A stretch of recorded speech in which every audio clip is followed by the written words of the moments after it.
Salut très cher Bélier, bienvenue sur ma chaîne Intuition Desserine. J'espère que vous allez bien. Allez, on va commencer tout de suite.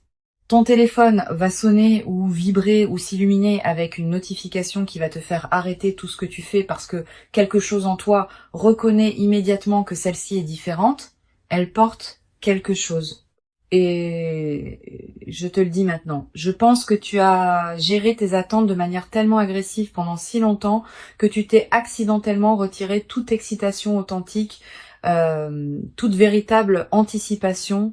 Tu es devenu tellement bon à te protéger de la déception, de l'espoir, que tu as construit ce système très efficace où tu te permets d'espérer juste un peu, juste assez pour continuer, mais jamais assez pour le ressentir pleinement ou pour te laisser être véritablement excité, parce que être véritablement excité signifie être véritablement vulnérable à se tromper. Et je comprends ce système complètement. Il a totalement du sens étant donné tout ce que tu as traversé. Mais je veux te dire aujourd'hui que tu peux le démanteler, au moins temporairement ou peu, être pour la durée de cette conversation et les jours qui suivent. Parce que ceux qui se dirigent vers toi maintenant ne demandent pas des attentes gérées. Cela demande des mains ouvertes, prêtes à attraper réellement ce qui est lancé, plutôt qu'à se préparer à l'impact. Voici quelque chose que je veux que tu comprennes sur le type spécifique de bonnes nouvelles qui arrivent.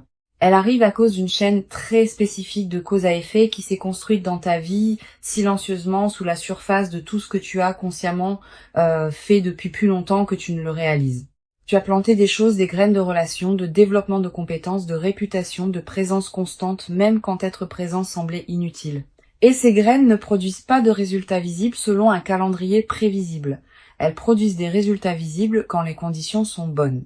Et en ce moment, pour toi spécifiquement, les conditions sont bonnes, le sol s'est réchauffé, la pluie est venue, et ce que tu as planté perce la surface, le téléphone qui sonne et le son de quelque chose que tu as fait pousser qui arrive enfin à ta porte.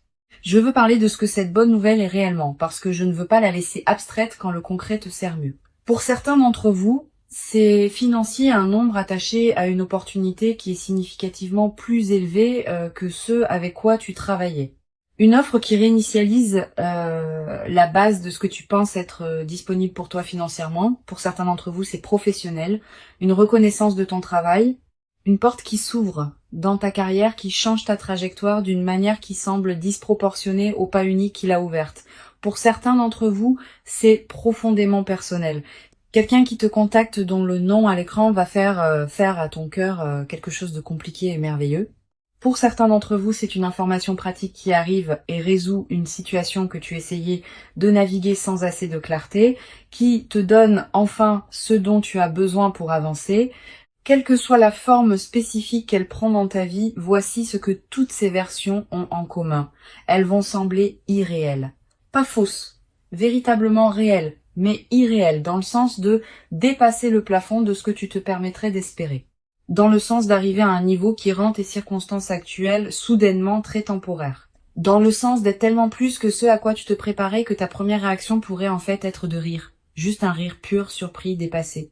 Cela ne peut pas vraiment être en train d'arriver. Laisse-le venir. C'est de la joie qui ne sait pas encore quelle forme prendre. Elle le découvrira.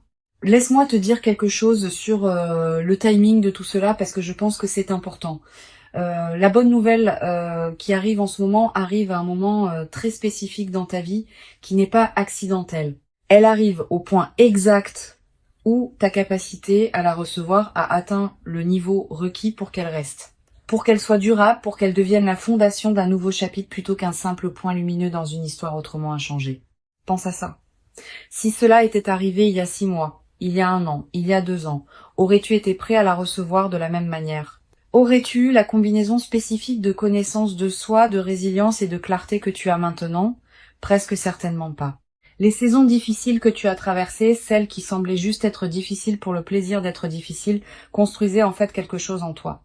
Spécifiquement, précisément, construisez la version de toi qui peut gérer ce qui arrive et en faire quelque chose de durable plutôt que de tout brûler. Le timing n'est pas cruel, il est chirurgical et la chirurgie est terminée. Le téléphone est sur le point de sonner. Maintenant, laisse-moi aborder quelque chose pour les personnes qui sont assises là à penser « On m'a déjà dit que de bonnes choses arrivaient et elles n'arrivaient pas ». Je t'entends et je ne vais pas écarter cela avec une fuite spirituelle sur le timing divin. Ce que je dirais est ceci. Il y a une différence entre quelqu'un qui te dit que de bonnes choses arrivent comme une forme de réconfort et quelqu'un qui voit réellement les conditions spécifiques de ta vie et reconnaît les schémas de quelqu'un qui est véritablement sur le point d'une percée. Les conditions dans ta vie en ce moment sont du deuxième type. Les choses spécifiques qui indiquent un véritable changement à venir, l'agitation qui semble différente de l'agitation habituelle, le sens que quelque chose est presque là, la façon dont certaines choses se sont réarrangées silencieusement dans tes circonstances extérieures. Ce sont des indicateurs réels, pas des souhaits.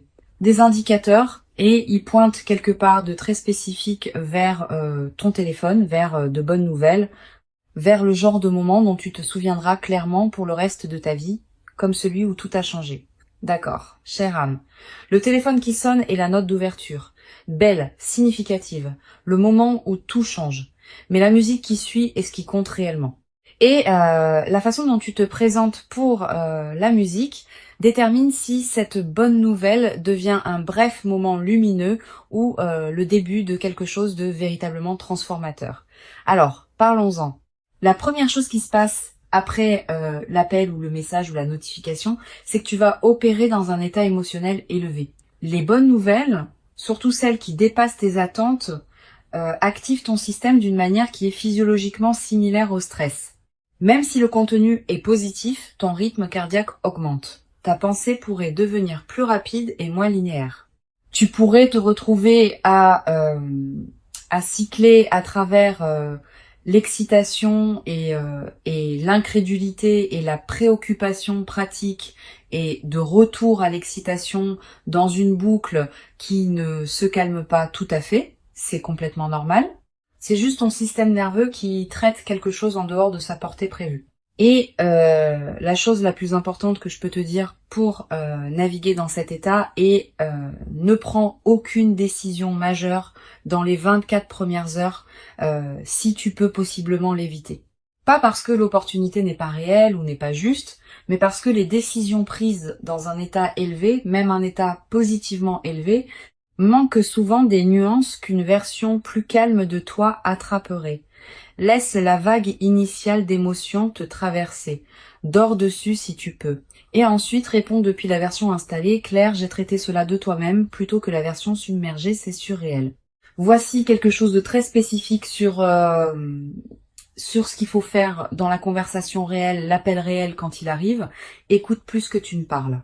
Je sais que cela semble contre-intuitif quand tu es excité et que tu as des choses à dire et que l'élan du moment te porte en avant.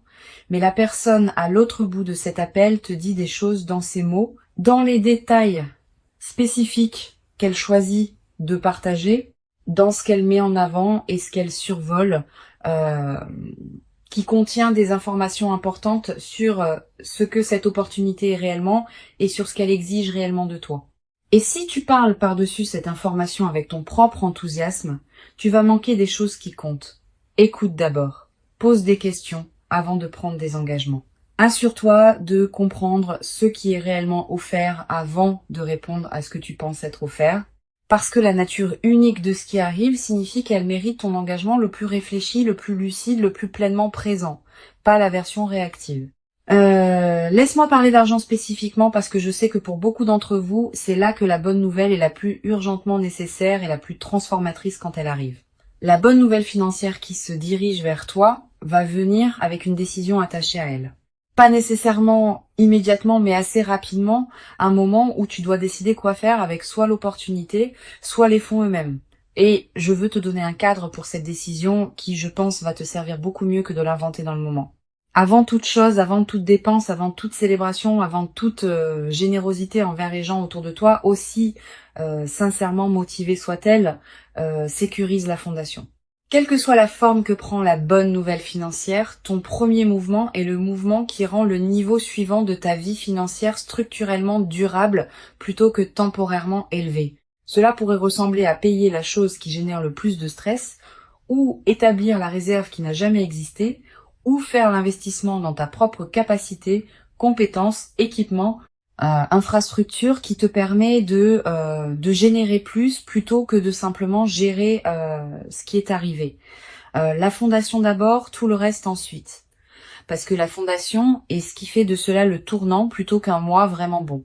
Je veux parler de la dimension relationnelle, de la bonne nouvelle qui arrive, parce que je sais que pour certains d'entre vous, c'est la pièce qui compte le plus. L'appel qui vient pourrait être de quelqu'un de spécifique, quelqu'un que tu espérais entendre, quelqu'un dont la prise de contact représente la résolution de quelque chose qui était resté non résolu entre vous. Et si c'est le cas, je veux te préparer à la complexité de ce type spécifique de bonne nouvelle, parce que la bonne nouvelle relationnelle, surtout celle qui implique une reconnexion ou une nouvelle profondeur avec quelqu'un qui te tient à cœur, vient avec des couches émotionnelles qu'une bonne nouvelle purement financière ou professionnelle ne porte pas. L'excitation est là, mais la vulnérabilité aussi. Le bonheur est là, mais aussi la conscience de ce que signifie laisser quelqu'un entrer, espérer quelque chose avec une personne spécifique, vouloir un résultat spécifique. Quand cet appel viendra, je veux que tu mènes avec honnêteté plutôt qu'avec stratégie. Pas en partageant trop, pas en performant tes sentiments avant de les avoir pleinement identifiés, mais avec une véritable présence. Une honnêteté réelle, parce que la relation disponible pour toi dans cette saison ne peut être construite que sur la version réelle de toi. La version stratégique te fait démarrer, mais ne te mène jamais où tu veux réellement aller. Il y a quelque chose dont je n'ai pas encore parlé. La bonne nouvelle dépasse ce à quoi tu t'attendais d'une marge qui fait que l'écart entre l'attente et la réalité semble presque rêver. Et cette disproportion n'est pas un accident ou une erreur dans les mathématiques de l'univers. C'est l'intérêt accumulé sur l'investissement de continuer. Voici comment j'y pense. Chaque jour où tu as choisi de rester pleinement dans ta vie, de continuer à poursuivre ce que tu poursuivais, de continuer à croire ce que tu essayais de croire, de continuer quand l'argument rationnel pour arrêter était en fait assez fort ce jour-là, à générer quelque chose de pas immédiatement visible, pas immédiatement tangible, mais réel. Et cela s'est composé silencieusement, invisiblement, sans aucune annonce, et maintenant l'intérêt composé paie tout en une seule fois. C'est pourquoi le montant semble irréel, parce qu'il est véritablement plus que ce qu'un seul jour d'effort aurait produit. C'est la somme de tous les jours, toute la persistance silencieuse, toutes les présences peu glorieuses qui te reviennent avec intérêt sous forme de nouvelles si bonnes qu'elles te font rire. Maintenant, je veux te demander quelque chose de personnel. À quoi ressemble ta vie la semaine après l'appel? Pas dans 6 mois, pas dans 1 an, la semaine d'après. Qu'est-ce qui change en premier? Que fais-tu différemment le lundi matin quand la chose s'est déjà produite? Quand la bonne nouvelle est déjà arrivée, a été confirmée et est maintenant juste la nouvelle réalité à l'intérieur de laquelle tu vis. Imagine-le. Sois spécifique. Parce que je pense que la plupart d'entre nous passons tellement de temps à penser, à vouloir la chose, que nous ne pensons jamais réellement à la voir. Et penser à la voir vraiment spécifiquement en détail fait quelque chose d'important. Cela rend la transition de vouloir à avoir moins choquante. Cela normalise la nouvelle réalité avant que la nouvelle réalité n'arrive. Ainsi, ton système n'essaie pas immédiatement de la rejeter comme étrangère. Alors, à quoi ressemble la semaine d'après? Peut être que cela ressemble à se réveiller et à ne pas immédiatement faire l'arithmétique mentale du pas assez. Peut être que cela ressemble à une conversation avec quelqu'un que tu aimes, qui n'a pas le sous-texte du stress financier qui court en dessous. Peut être que cela ressemble à dire oui à quelque chose à laquelle tu as dit non pour des raisons pratiques qui ne s'appliquent plus. Peut être que cela ressemble à s'asseoir quelque part ta cuisine, ta voiture, quelque part d'ordinaire et avoir cette vague soudaine, silencieuse, presque embarrassante de gratitude te submerger parce que tu y es arrivé, parce que tu as tenu bon, parce que la chose à laquelle tu as continué à croire s'est avérée être réelle. Ce moment arrive et il va être l'un des moments les plus privément significatifs de ta vie récente. Pas un triomphe public, pas quelque chose que tu expliques nécessairement pleinement à quelqu'un d'autre, juste un moment privé d'atterrir quelque part où tu essayais d'arriver depuis longtemps. Chérie, ce moment quand il arrive, c'est l'un des meilleurs que la vie offre. Maintenant, laisse-moi parler de la chose qui, je pense, pose la plus grande menace à la durabilité de ce qui arrive, et c'est pas ce que la plupart des gens s'attendraient. C'est pas trop dépenser ou trop de confiance ou aucun des pièges pratiques. C'est le réflexe de minimiser, de prendre la chose extraordinaire qui vient d'arriver dans ta vie et de la rendre immédiatement plus petite dans ton propre récit. répondre assez bien à comment vont les choses quand la réponse honnête est quelque chose de véritablement extraordinaire vient de se passer et ma vie est complètement différente de ce qu'elle était il y a 3 mois. Ce réflexe de minimiser vient de quelques endroits. Ne pas vouloir sembler se vanter, ne pas vouloir inviter les sentiments compliqués des autres sur ta bonne nouvelle, ne pas vouloir porter malheur en célébrant trop fort. Et toutes ces motivations sont compréhensibles. Mais l'acte de minimiser ta propre bonne nouvelle est aussi un acte de te minimiser toi-même. Et tu as fait assez de cela depuis assez longtemps. Laisse cela être grand, laisse-le être aussi grand qu'il l'est réellement. Pas de façon performative, pas pour le bénéfice de quelqu'un d'autre, mais intérieurement, privément, dans la façon dont tu te permets de reconnaître ce qui vient de t'arriver. C'est grand. Laisse-le être grand. Voici quelque chose à propos de l'appel spécifiquement que je veux aborder parce que je pense que cela compte. Après la conversation initiale, après que la bonne nouvelle a été délivrée et que tu as répondu et que l'appel s'est terminé, il va y avoir un écart. Une période entre l'appel et la pleine matérialisation de ce que l'appel représente, entre l'offre et la date de début, entre la conversation et la relation qui devient ce qu'elle devient. Entre la nouvelle et l'argent qui atterrit réellement, cet écart, quelle que soit sa longueur ou sa brièveté, est l'endroit où le doute aime le plus vivre. Où la voix qui dit « et si cela ne fonctionne pas » s'installe temporairement et commence à se mettre à l'aise. Je veux que tu saches que cette voix va arriver et je veux que tu sois prêt à l'expulser de manière cohérente chaque fois qu'elle s'installe. Pas en argumentant avec elle. Argumenter lui donne plus d'espace. Mais en ramenant ton attention à ce qui a déjà été confirmé. L'appel a eu lieu, l'offre est réelle. La relation va dans la direction où elle va. La preuve est réelle. Reviens à la preuve chaque fois que le doute essaye de la réécrire. Laisse-moi parler des gens autour de toi et comment naviguer avec eux pendant cette période parce que je pense que c'est quelque chose que les gens sous-estiment. Les bonnes nouvelles changent tes dynamiques avec les gens dans ta vie. Parfois de manière belle et parfois de manière compliquée. Les gens qui t'aiment véritablement vont célébrer cela avec toi et cela va approfondir ces relations d'une manière qui se sent vraiment bien. Mais il va y avoir des gens, et tu sais probablement déjà qui ils sont, dont la réponse à ta bonne nouvelle va sembler légèrement décalée. Pas ouvertement négative, juste légèrement plate, légèrement qualifiée, légèrement plus focalisée sur les complications potentielles que sur le fait que quelque chose de merveilleux vient de se passer pour toi. Ces réponses ne sont pas à propos de toi. Elles concernent le paysage intérieur spécifique de ces individus, leur propre relation à l'espoir et à la déception et à la bonne fortune des autres. Tu n'as pas à gérer leurs réponses ou à les aider à se sentir mieux à propos de ta bonne nouvelle, tu dois juste être sélectif sur avec qui tu la partages dans les premiers stades quand c'est encore tendre. Donne-lui le temps de se solidifier dans ta propre expérience avant de l'exposer à la météo des sentiments compliqués des autres. Je veux passer une minute sur quelque chose que je pense est très spécifiquement pertinent pour ce moment. La bonne nouvelle qui arrive dans ta vie arrive dans le contexte de tout le reste qui se passe dans ta vie. Les défis en cours, les choses qui sont encore non résolues, les domaines où l'amélioration n'est pas encore arrivée. Et il pourrait y avoir une tentation de laisser l'arrivée de la bonne nouvelle dans un domaine créer de la pression dans les autres. Comme si maintenant que cette chose fonctionne, tout le reste doit immédiatement tomber en ligne aussi. Ou comme si la bonne nouvelle dans un domaine soulignait par contraste à quel point les choses doivent encore aller loin dans un autre. Ne laisse pas la bonne nouvelle devenir une source de nouvelles pressions. Laisse-la être ce qu'elle est. Une chose véritablement merveilleuse se produisant au milieu d'une vie qui est, comme toutes les vies, un mélange de choses qui fonctionnent et de choses sur lesquelles on travaille encore. L'arrivée d'une bonne nouvelle n'exige pas que tous les autres problèmes se résolvent immédiatement pour qu'elle soit valide et digne d'être célébrée. Une chose à la fois, cette chose, en ce moment, est suffisante. Voici la dernière chose que je veux te dire, et je veux la dire simplement parce que je pense que la simplicité est ce qui te sert le mieux à la clôture d'une conversation comme celle-ci. Ton téléphone va sonner ou vibrer ou s'illuminer, et quand il le fera, quelque chose va changer en toi immédiatement physiquement, avant même que tu connaisses le contenu complet de ce qui est délivré. Un changement que tu vas reconnaître comme la chose que tu attendais, pas parce que quelque chose que j'ai dit l'a fait arriver, cela arrivait déjà avant que cette vidéo n'existe, mais parce que tu as construit vers cela, survécu vers cela, refusé d'abandonner ton chemin vers cela pendant plus longtemps que la difficulté de la chose aurait dû l'exiger, et maintenant c'est là.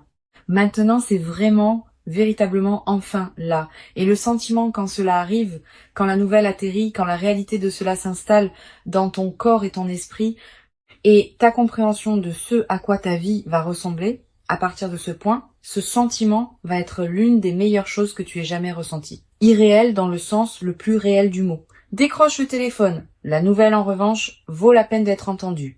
Alors, mes chères âmes, si cela vous a trouvé exactement au bon moment aujourd'hui, si quelque chose ici semblait moins une vidéo et plus un message qui tombe, écrivez "mon téléphone est prêt" dans les commentaires maintenant, parce que c'est la posture ouvert, présent, prêt à recevoir tout ce qui vient, sans broncher à quel point c'est réellement bon. Et je veux savoir à quoi ressemblerait la bonne nouvelle la plus irréelle pour toi en ce moment.